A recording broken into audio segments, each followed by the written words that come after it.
लेकिन फिर जब कोरोना के मामले बढ़े और उसमें चंबा डिस्ट्रिक्ट में लगभग 69 बच्चे पॉजिटिव आए, तो उसके बाद हमको लगा कि प्रदेश में भी कुछ कुछ स्थानों पर बच्चे पॉजिटिव आना प्रारंभ हुए थे, इसलिए उसको हमने बंद करने का भी फैसला लिया है। बाकी 4 तारीख के बाद हम फिर से रिव्यू करेंगे कि हमको क्या करना है, क्योंकि इसमें एक बड़ा कारण ये है कि जो छोटी क्लासेस के जो बच्चे हैं, अभी तक 18 से कम आयु के बच्चों का वैक्सीनेशन नहीं हो पा रहा है। और जो 18 प्लस है, इसमें हिमाचल प्रदेश ने कीर्तिमान स्थापित किया है कि देश में 100% जो है अपनी वैक्सीनेशन किया है।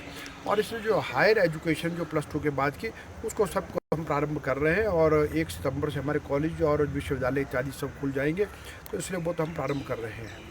और अगला जो आपने कहा कि लगातार इस सरकार के समय में शिक्षा विभाग में जहाँ जहाँ रिक्तियाँ थी, वो एक निरंतर प्रक्रिया है, वो चलती रहती है और उसमें लगातार प्रमोशंस हैं, नई भर्तियाँ वो लगी रहती हैं। लेकिन इस बार जयराम ठाकुर जी ने अपने बजट भाषण में कहा था कि शिक्षा विभाग में हम 4000 पदों की भर्ती करेंगे, जो अपने आप में एक रिकॉर्ड है। आज तक कभी भी किसी भी सरकार ने इतना बड़ा फैसला नहीं लिया था और उसको अभी कैबिनेट से अब मंजूरी मिल गई है। और हम विभिन्न कैटेगरीज के एलिमेंट्री एजुकेशन से लेकर के हायर एजुकेशन तक इन 4000 पदों को भरने वाले हैं, जिसके कारण से कहीं पर कोई कमी नहीं रही।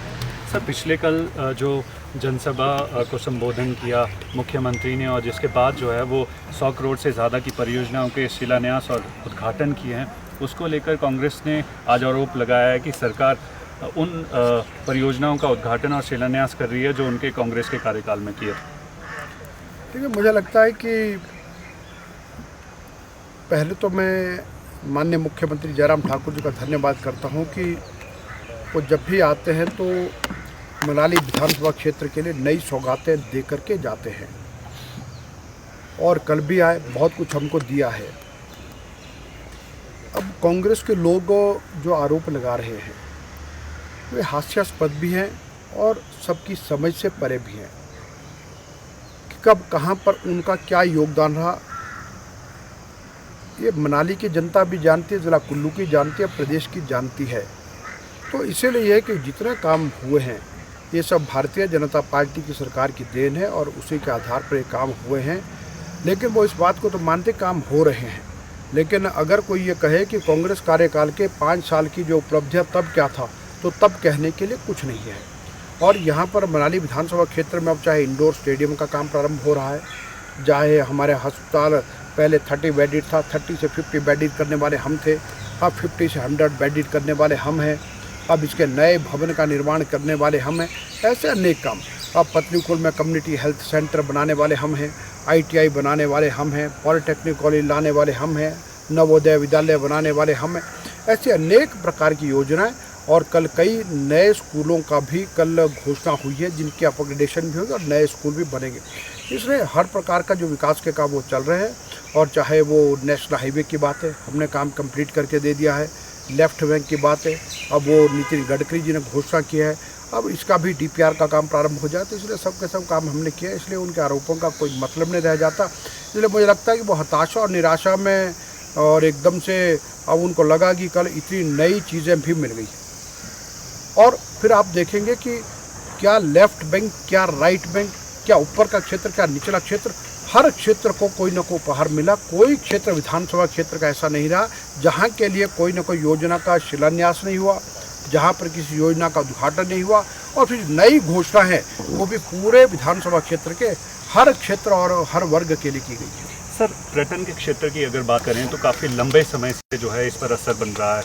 मनाली एक ऐसा डेस्टिनेशन है जो पूरी दुनिया में सबसे ज़्यादा फेमस है। तो इस सेक्टर को रिवाइव करने के लिए क्या कोई सरकार ऐसा प्लान लेकर आएगी ताकि टूरिस्ट जो हैं वो ज़्यादा से ज़्यादा एक बार फिर से मनाली पहुँचे? देखिए, जहाँ तक पर्यटन की बात कही आपने, मेरा तो ये कहना है कि आज तो हमको लोग मिलते हैं, लगभग हर क्षेत्र कोरोना के कारण से प्रभावित हुआ है। चाहे वो ट्रांसपोर्ट का क्षेत्र है, पर्यटन का क्षेत्र है, चाहे वो किसान बागबान के लिए है, यानी कोई क्षेत्र ऐसा नहीं लगता जो कोरोना के कारण से प्रभावित नहीं हुआ है।